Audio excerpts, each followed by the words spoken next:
Tema 1.2.1. Producto Interno Bruto. La producción de un país es medida por dos tipos de indicadores. Por un lado se encuentra el Producto Interno Bruto, llamado PIB, o el Producto Nacional Bruto. El Producto Interno Bruto se define como el valor total de la producción de bienes y servicios finales que se realiza en el país en un periodo determinado, independientemente de que lo hagan mexicanos o extranjeros.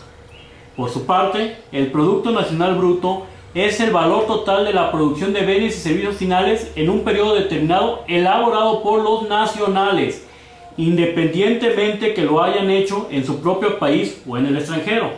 Es decir, mientras el Producto Interno Bruto mide toda la producción que se realiza en México, al interior de las fronteras de México, sin discriminar en si lo hacen habitantes nacionales, personas que nacieron en México, o si lo hacen extranjeros, el Producto Nacional Bruto lo que mide es lo que producen los mexicanos, independientemente si lo hicieron en el territorio nacional o lo hicieron en otros países. En México, como en la mayor parte de los países en el mundo, hoy el indicador que se utiliza para medir la producción es el Producto Interno Bruto. En el caso de México es muy claro porque nosotros tenemos mucha más inversión extranjera en nuestras fronteras que la inversión mexicana que existe en otros países.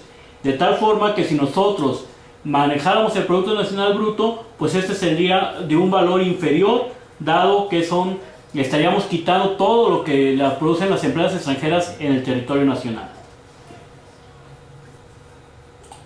Bueno, el PIB se calcula con base en el valor de la producción total de bienes y servicios finales. Esto tiene una explicación. Si nosotros incluimos toda la producción, sumamos toda la producción, independientemente de si son bienes y servicios finales, o si son bienes y servicios intermedios o materias primas, entonces podríamos caer en lo que se conoce como la doble o hasta la triple contabilidad. Vamos a ver un ejemplo. Supongamos que se fabrica un pantalón. Para su producción de este pantalón se necesita tela, la que a su vez requiere hilo, y este se elabora a partir de algodón, supongamos en este ejemplo.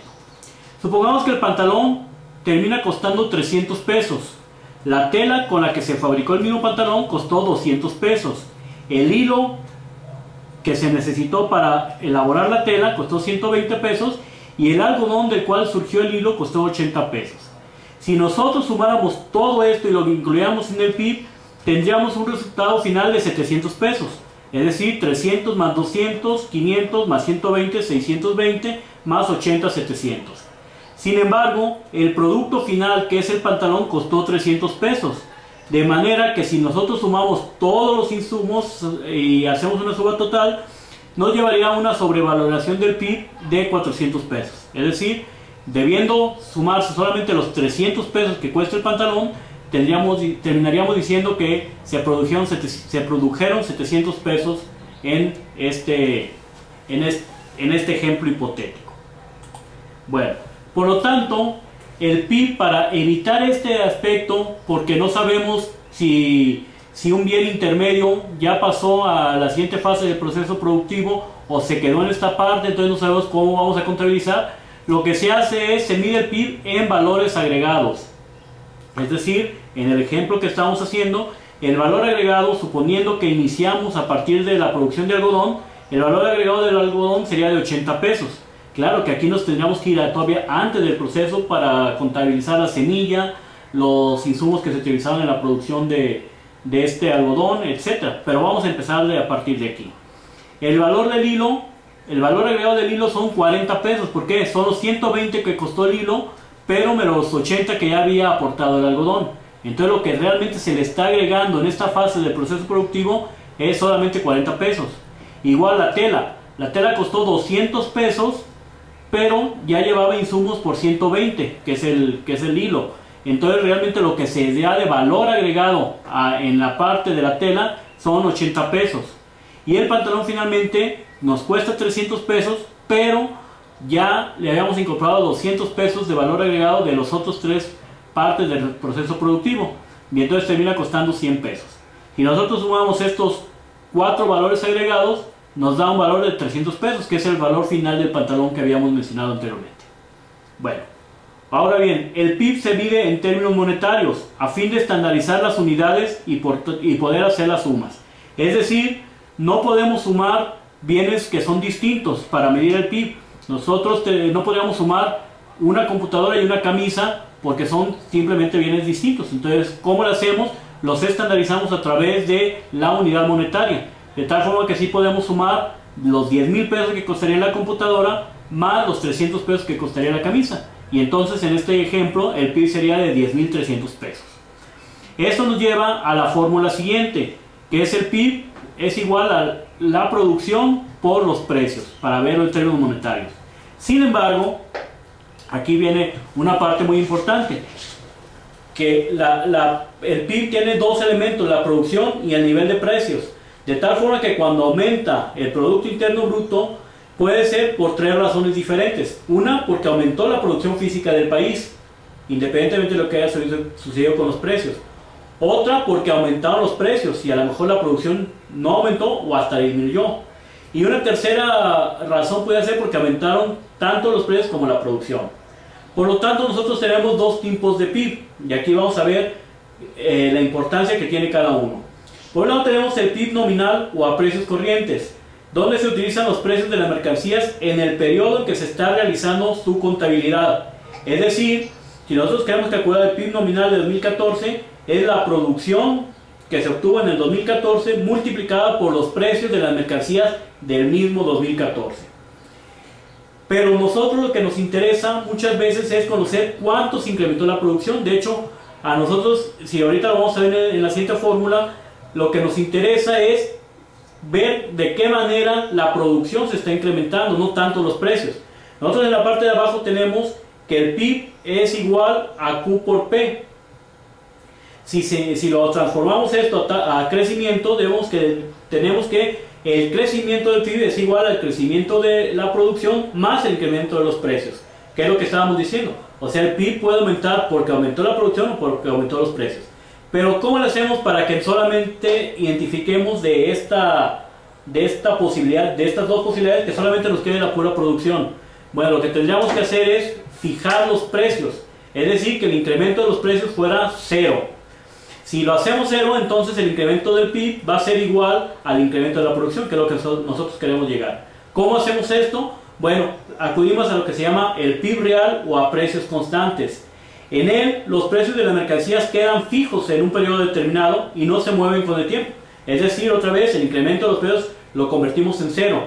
De tal forma que el incremento en el PIB se debe exclusivamente al incremento de la producción. Entonces, vamos a ver un ejemplo que nos va a hacer mucho más claro lo que estamos diciendo. Supongamos que es una pequeña economía donde se tiene producción de leche, producción de carne, producción de camisas, de televisiones y de automóviles. Y que la producción en el año 2006 de litros de leche fue 22.250.135 litros. En ese mismo año se produjeron 8.350.800 kilos de carne, 570.000 unidades de camisa, 125.500 televisores y 40.850 automóviles. Y que los precios en ese año fueran así: el litro de leche costaba 5.50, el kilo de carne 23 pesos, las camisas 120 pesos, los televisores 1.800 pesos y los automóviles 120.000 pesos. Bueno, si supongamos que esos fueron los datos.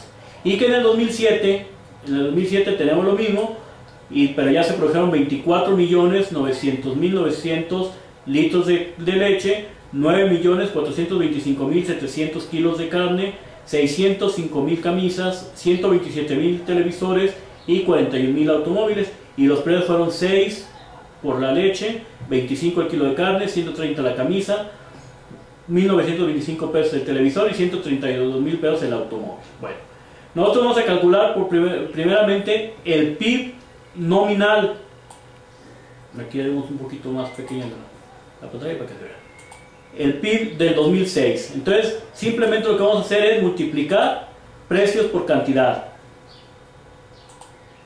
Entonces, aquí está la fórmula. La vamos a poner aquí.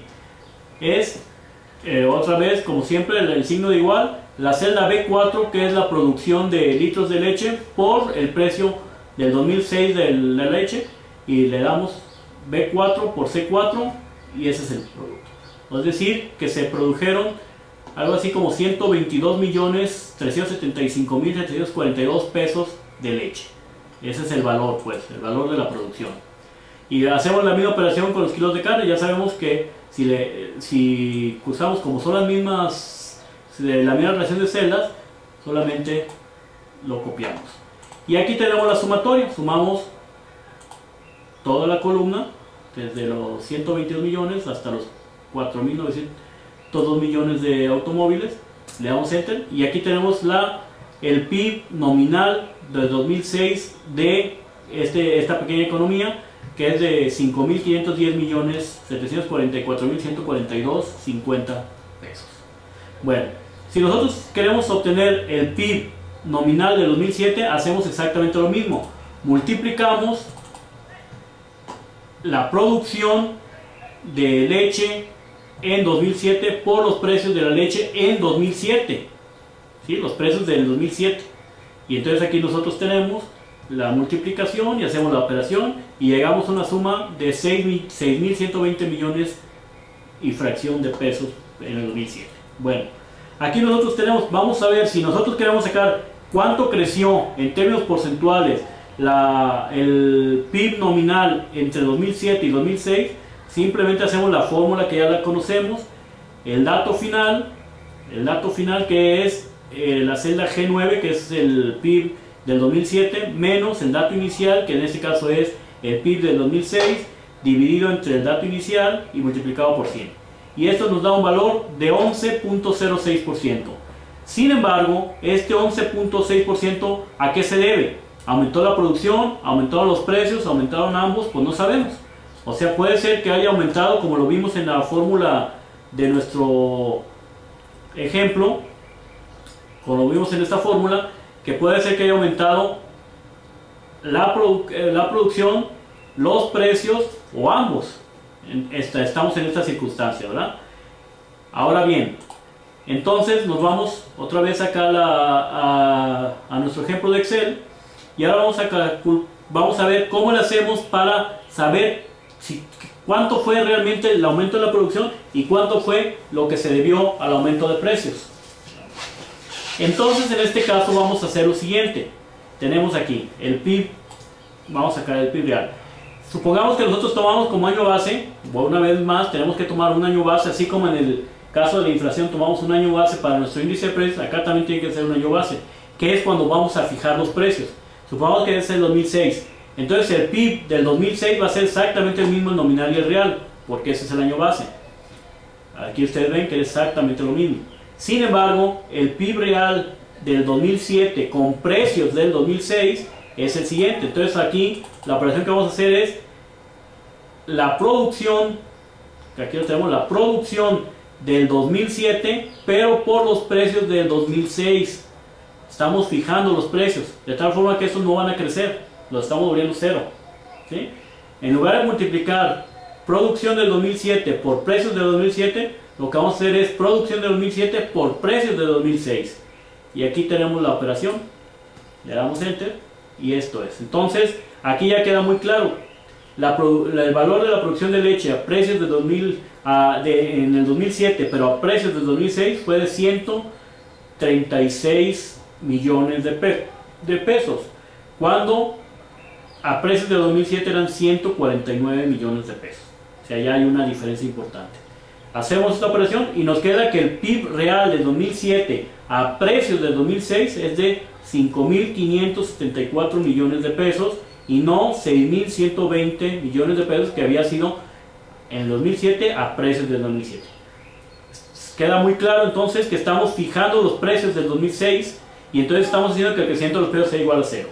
Si nosotros calculamos entonces el crecimiento del PIB real, que es la operación que ya sabemos, o sea, es la celda I9, que es el PIB real del 2007, menos el PIB real del 2006, entre el PIB real del 2006 y multiplicado por 100, y entonces tenemos que el crecimiento fue de 1.17%.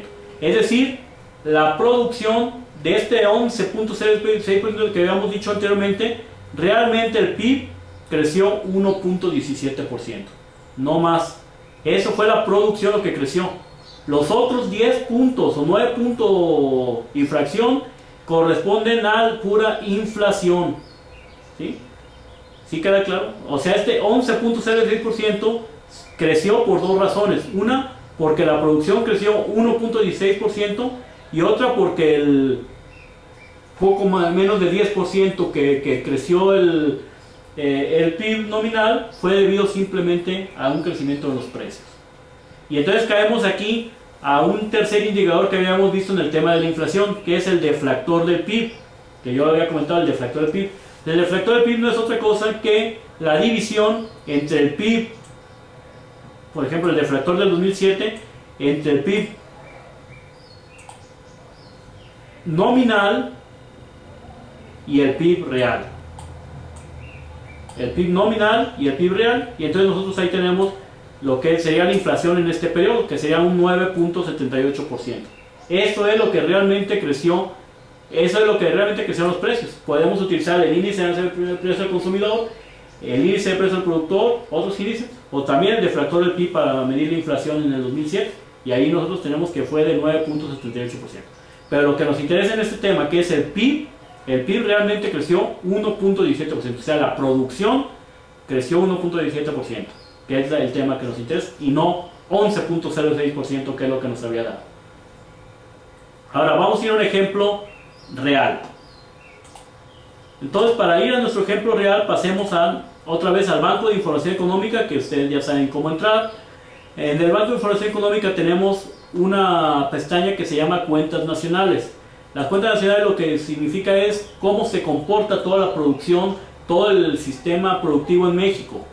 Y entonces aquí tenemos el primer indicador, es Producto Interno Bruto Trimestral base 2008. Quiere decir que este es el PIB real o el PIB a precios constantes, por eso tenemos una base. O sea, es la producción a precios de 2008, no se mueven los precios. Y sin embargo, ahorita vamos a ver, aquí tenemos esto y tenemos valores a precios de 2008. Aquí está el PIB real o a precios constantes. Acá tenemos valores a precios corrientes. Este es el PIB nominal. Entonces nosotros podríamos obtener el PIB real o el PIB nominal. ¿Para qué nos sirve el PIB real? Pues para ver el crecimiento de la economía.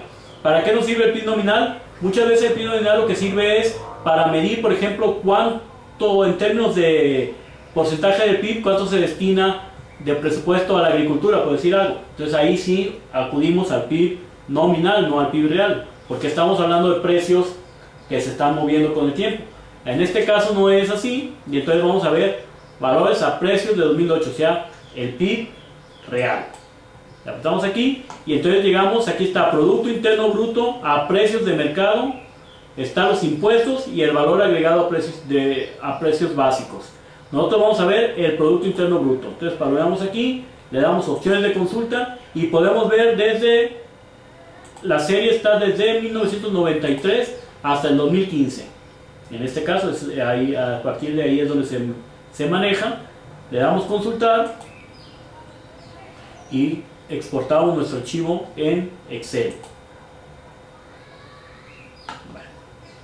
Una vez que llegamos a esto, aquí tenemos nuestro archivo, que este es el precio, y aquí dice cuentas nacionales, Producto Interno Bruto trimestral base 2008, o sea, ese es real, valores a precios de 2008, es el PIB real o a precios constantes, unidad de medida millones de pesos a precios de 2008.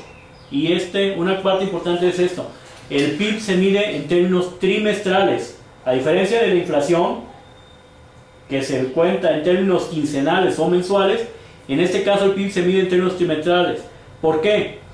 Porque en la inflación, para calcular los índices de precios se hacen encuestas. Sin embargo, acá es la producción real del país. Acá no es una encuesta, acá es todo lo que se produce. Y esto es lo que se reporta a la Secretaría de Hacienda y Crédito Público para el pago de impuestos. De ahí se toman estas cifras. Entonces es mucho más complejo y por eso se mide en términos de cada 3 meses. Bueno, entonces aquí tenemos en la parte donde dice periodo, que por cierto vamos a quitar este periodo para luego graficar, aquí lo vamos a suprimir, pero dice primer trimestre de 1993. segundo trimestre del 93, o sea, el primer trimestre es enero, febrero y marzo, segundo es abril, mayo y junio, tercer trimestre es julio, agosto y septiembre, y el cuarto trimestre es octubre, noviembre y diciembre. Y está medido entonces, aquí dice muy claro, en millones de pesos. Entonces aquí tenemos el PIB de enero de 1993 a pesos de 2008, el del primer trimestre, y lo tenemos en millones de pesos. Podemos decir que aquí son 8.045 millones de pesos. Eso fue lo que se produjo, la economía mexicana produjo en enero de 1993 en el primer trimestre. Pero aquí vamos a una explicación que es muy importante.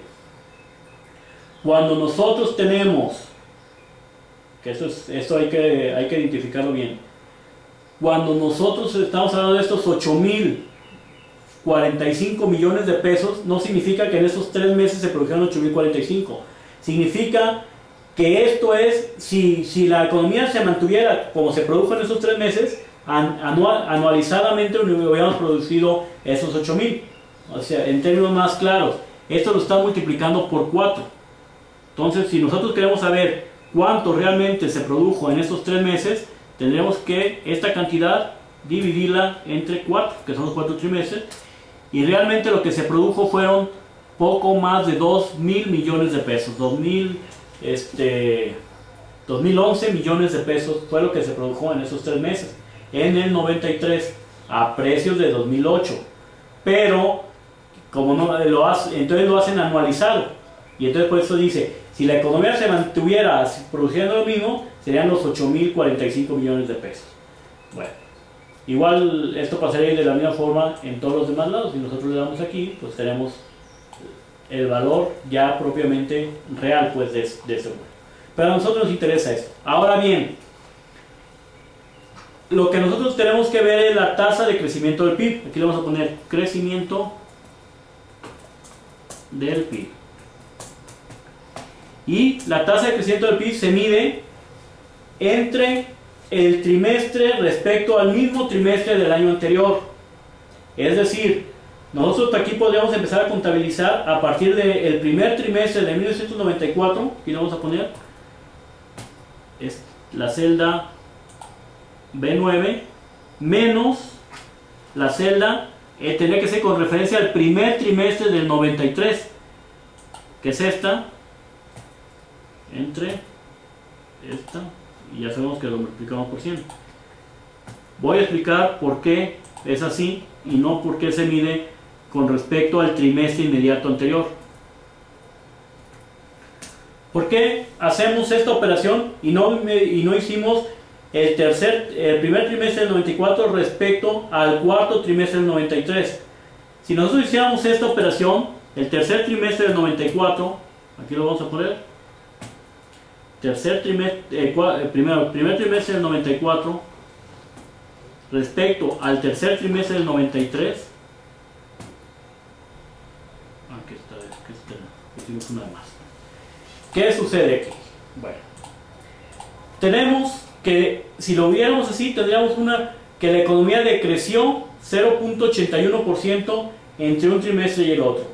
Y entonces diríamos, pues estamos mal, la economía va mal, porque siempre un crecimiento negativo es malo. Y ahorita voy a explicar por qué el PIB tiene que seguir creciendo constantemente. Diríamos, estamos mal, pero no es cierto. Simplemente estamos comparando el cuarto trimestre de un año, en este caso el 93, que es el trimestre más activo que hay en el año. Simplemente porque en ese trimestre es donde se ve la Navidad. Y en la Navidad es cuando la gente gasta más, es cuando se pagan los aguinaldos, es cuando se compran regalos. Entonces la economía se dinamiza por obvias razones. En cambio, el primer trimestre del año siguiente es un trimestre flojo. El primer trimestre de los años son flojos en términos de producción, o sea, por lógica es porque es año nuevo, viene la gente muy gastada, entonces se da la cuesta de enero, suben los precios en enero, hay que pagar impuestos, los impuestos anuales, y entonces obviamente las familias y las empresas se retraen, se despide a gente, a trabajadores temporales que se contrataron por el motivo de Navidad, y entonces se despiden, entonces obviamente baja la actividad económica. Pero no es porque estemos mal, es simplemente por la estacionalidad de la economía.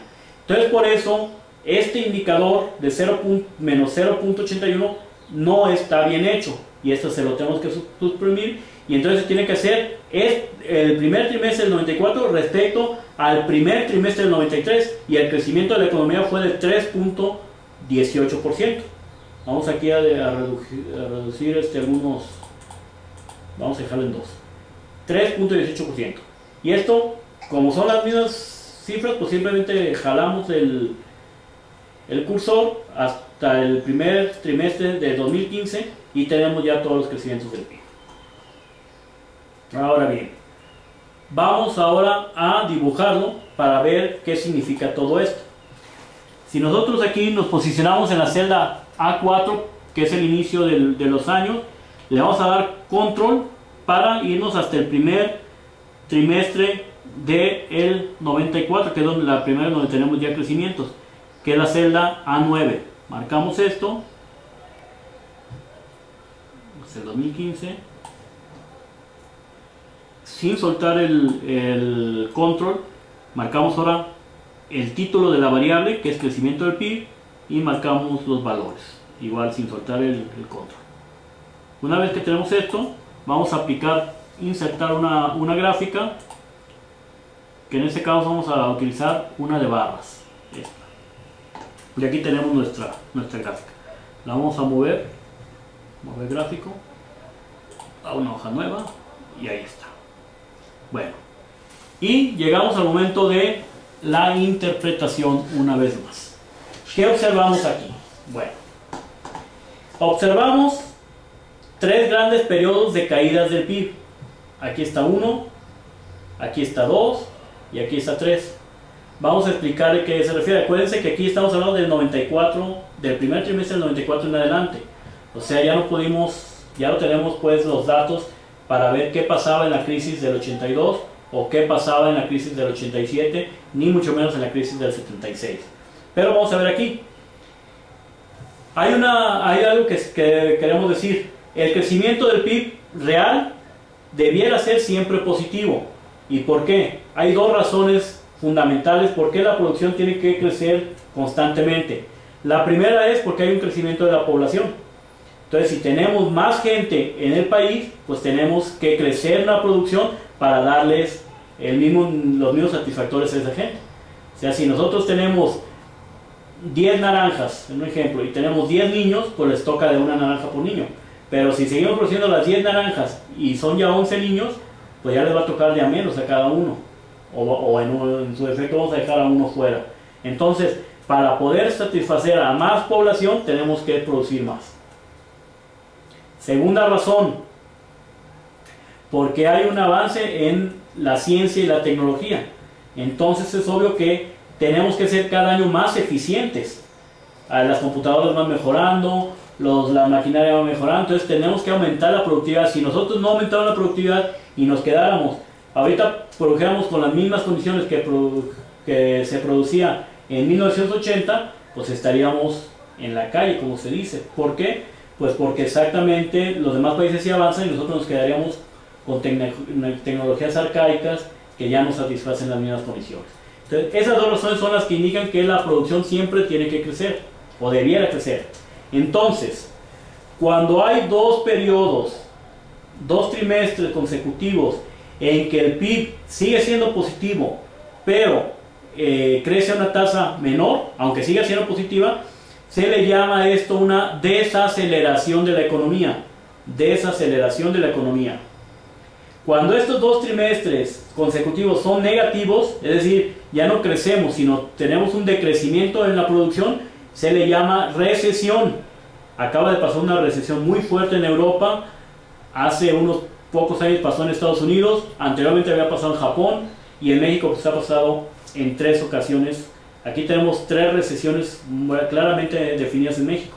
Esta, que es la crisis del 95, esta que es una recesión que se presentó a principios del presente siglo, en el 2001, y esta que es la crisis que se dio en Estados Unidos en el 2008 y que nos pegó, 2008-2009. Aquí están 3 recesiones claramente marcadas, que son negativas por lo menos 2 trimestres consecutivos. Aquí está negativo y negativo, negativo y negativo, negativo y negativo.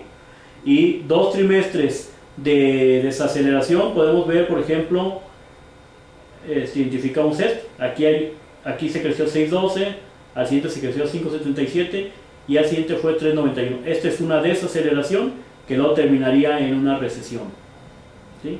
Acá tenemos otra desaceleración, por ejemplo, aquí tenemos un crecimiento de 6.74, luego fue de 5.44 y luego fue de 4.59. Aquí hay otra desaceleración que luego se recupera un poquito. Acá viene otra desaceleración más fuerte todavía, y hay una ligera recuperación. Entonces, las desaceleraciones son más frecuentes, pero no son tan graves. Lo grave es, como en este caso, que de la desaceleración pasamos después a la recesión. Aquí se nota muy claramente, de aquí viene la desaceleración y luego viene la recesión. Bueno, cuando una recesión como esta o como esta, se acompaña por problemas en otras variables macroeconómicas que se desestabilizan, o sea, que a la vez de haber recesión se dispara la inflación, se disparan las tasas de interés, se dispara el desempleo y se cae en una cuestión caótica en la economía, entonces se le llama una depresión. Y en el caso de México, esta es una depresión. La crisis del 2005, de 1995, es una depresión. Ya lo vimos en el tema anterior, que al mismo tiempo que se da esta caída en el PIB, la inflación se disparó, acuérdense, de 4% a 50 y tantos %. En cambio, esta es una recesión, esta es otra recesión, está muy marcada, pero esta es una recesión pequeña que no fue acompañada por una desestabilización en las demás variables económicas. La inflación se mantuvo muy parejita entre 4 y 5%. Igual pasó acá, aunque esta fue una recesión muy fuerte que le dio a la economía. Y vamos a explicar entonces. Esta crisis es, como repetimos, es la de 1995, ya lo dijimos la vez pasada, viene desde el error de diciembre. Estábamos creciendo, en el 94 estábamos creciendo a tasas de 4 o 5%, bastante buenas, pero ya venían otros problemas en la economía, que era sobre todo una gran inestabilidad en la balanza en cuenta corriente. En uno de los temas posteriores vamos a ver qué es una balanza en cuenta corriente y vamos a ver qué significa que haya esta inestabilidad. Pero aquí, de crecer en el cuarto trimestre del 94 5.25, al siguiente trimestre, el primer trimestre del 95, tuvimos una caída importante, fue negativa, y esta se profundiza en el segundo trimestre del 95 hasta llegar a 8% negativos. 8% negativos es muchísimo. O sea, en lugar de crecer la economía, ya ni siquiera se mantiene en cero, sino baja 8%. De producir 1,000 pesos, ahora vamos a producir 920 pesos. 8% menos en estos periodos. Y aquí seguimos con la recesión, que fue, como ya lo dijimos, una crisis porque se acompañó con una gran inflación, y luego vamos a ver que hubo una gran caída en las tasas, una gran alza de las tasas de interés, que es cuando se da el fenómeno que nosotros conocemos como el Barzón o el fenómeno del Fobaproa. Aquí en el 2001 tenemos otra recesión. ¿Cuál es el origen de esta recesión? Esta recesión se empieza a manifestar desde el primer trimestre del 2001 y luego ya se confirma en el segundo trimestre, cuando ya es negativo. El primero todavía es positivo, aunque sea casi cero. Después viene ya a ser negativo y el tercer trimestre del 2001 ya es otra vez negativo, y entonces aquí ya se marca una recesión, y esa se mantiene el cuarto trimestre y el primer trimestre del 2002. Aquí lo que pasa es que Estados Unidos cae en recesión. Hay que decir una cosa que es importante, ahorita vamos a hablar, que se llama ciclo económico, pero Estados Unidos cae en recesión, y como México, su comercio exterior y su economía depende mucho de Estados Unidos, México exporta a Estados Unidos cerca del 80% de sus exportaciones e importa de Estados Unidos cerca del 80% de sus compras. Entonces dependemos mucho de la economía norteamericana, y entonces si ellos caen en recesión, a nosotros nos pega. Y esto además se acompaña con el ataque a las Torres Gemelas en Estados Unidos, que fueron en septiembre del 2001. Entonces esta recesión que ya venía se profundiza más, por eso hay una caída más fuerte todavía en el primer trimestre del 2001, que llega hasta menos 2.25%, porque acababa de ser el ataque a las Torres Gemelas en septiembre del 2001. Bueno, Posterior, y la tercera recesión es esta. Esta es la recesión que se deriva de la crisis, de la gran crisis económica que se da en Estados Unidos en 2008 y 2009 y que después vendría a repercutir en la economía mexicana y en la economía de gran parte del mundo. Europa todavía la sigue viviendo derivada de esa gran crisis norteamericana. Aquí tenemos una caída que fue en el cuarto trimestre del 2008, que era cuando ya estaba la crisis, ya hay un crecimiento negativo, y se confirma la recesión en el primer trimestre del 2009, cuando llegamos a 5% de caída, que en el segundo trimestre alcanza casi un 8%, o sea, casi lo mismo que alcanzó en el 95. La gran diferencia en estas dos crisis, a pesar de que son muy similares en términos de producción, si ustedes se fijan, son muy parecidas, la gran diferencia es que aquí las demás variables no se vieron afectadas. Y entonces fue una gran recesión muy pesada, pero que no llegó a ser una gran crisis económica o una gran depresión económica. Esas son las tres. Bueno, lo último que queremos explicar, bueno, habría que decir que por qué no sucedió esto. Porque había un mayor control sobre las finanzas públicas, sobre las grandes variables de la economía, porque el gobierno en ese momento de Felipe Calderón tomó algunas medidas para que este problema financiero internacional, que no era estructural de México, no lo afectara más. Esa es la gran diferencia, que mientras esta crisis del 95 se debe a condiciones internas de la economía mexicana, esta crisis del 2008 se debe a condiciones externas. Y entonces si estamos fuertes internamente, o más fuertes por lo menos, entonces una crisis de este tamaño no nos pega más. Si nosotros hubiéramos tenido que nuestras otras variables estuvieran inestables o poco controladas, pues esta crisis nos hubiera pegado tanto o más que la del 95. La gran diferencia fue esta, que aquí estábamos fortalecidos y se tomaban medidas oportunas para que esta gran crisis no perjudicara a otras variables macroeconómicas. Esto independientemente de que esta gran crisis sí pegó muchísimo en un indicador que es clave desde el punto de vista social, que es la pobreza. Aquí se dispara otra vez la pobreza, había venido disminuyendo la pobreza, si ustedes lo pueden ver en los medidores, en los indicadores de pobreza que existen en México, venía disminuyendo y aquí vuelve a crecer la pobreza. Y ahorita no hemos alcanzado los valores que teníamos, por ejemplo, en el 2004, 2005, todavía no nos hemos podido crecer. O sea, desde un punto de vista social sí fue muy perjudicial esta crisis, pero desde un punto de vista macroeconómico exclusivamente no alcanzó a ser una depresión.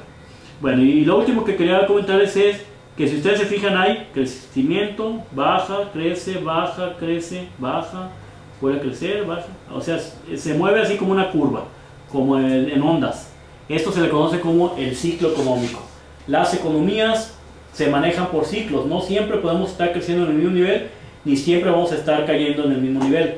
Hay alzas y bajas. Lo más recomendable es que estas alzas sean menores, no haya picos tan grandes para que no haya caídas tan fuertes como estas, sino que sea más o menos estable como esta parte, que es mucho más estable que esta parte. Pero lo ideal para una economía es también crecer a tasas arriba del 8%, sobre todo una economía como la de México, que todavía tiene altas tasas de crecimiento demográfico y que además es una economía en desarrollo, no es una economía madura como podría ser la economía de Alemania o de Francia. Aquí no. Entonces nosotros sí, para poder revertir esta pobreza que todavía queja a casi la mitad de nuestra población, tendríamos que estar creciendo a tasas de 8%, y sin embargo estamos creciendo a tasas de 2.5, de 2.6, o sea, menos de 3% en lo que va de este sexenio. A este nivel nunca vamos a alcanzar, ya no digamos que vamos a alcanzar a Estados Unidos, sino ni siquiera alcanzar a otros países que estaban en el mismo nivel que nosotros y que ahora nos están superando. Caso muy claro el de Corea del Sur. Pero de todo modo, lo que sí quería decirles es que la economía se mueve por ciclos, porque llega a haber un gran nivel de producción. Cuando hay un gran nivel de producción, en un momento dado se empiezan a incrementar los inventarios de las empresas.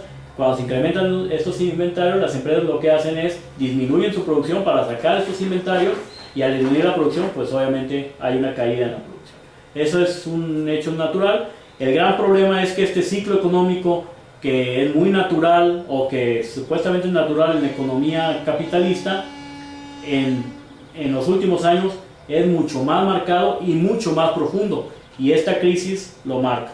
O sea, a nosotros no nos pegó tanto, pero es una crisis que fue mundial, sobre todo que le pegó a la gran potencia económica del capitalismo, que eso es Estados Unidos.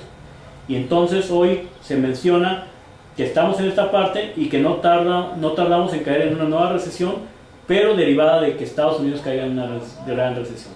Este video se está grabando en junio del 2015, y ahorita se presume que antes de que termine 2015 pudiéramos tener una recesión en México, derivado de que Estados Unidos va a aumentar su tasa de interés, de que esto va a provocar salida de capitales de México, que esto va a debilitar a la moneda, y que por eso podemos tener una devaluación o una depreciación de la moneda, y por lo tanto que llegue a ser otra recesión para la economía de México. Bueno, este es el tema del Producto Interno Bruto. Hay que hacer los ejercicios y hay que interpretar el comportamiento de la economía, y sobre todo compararlo con la otra variable, que es el de la inflación. Gracias.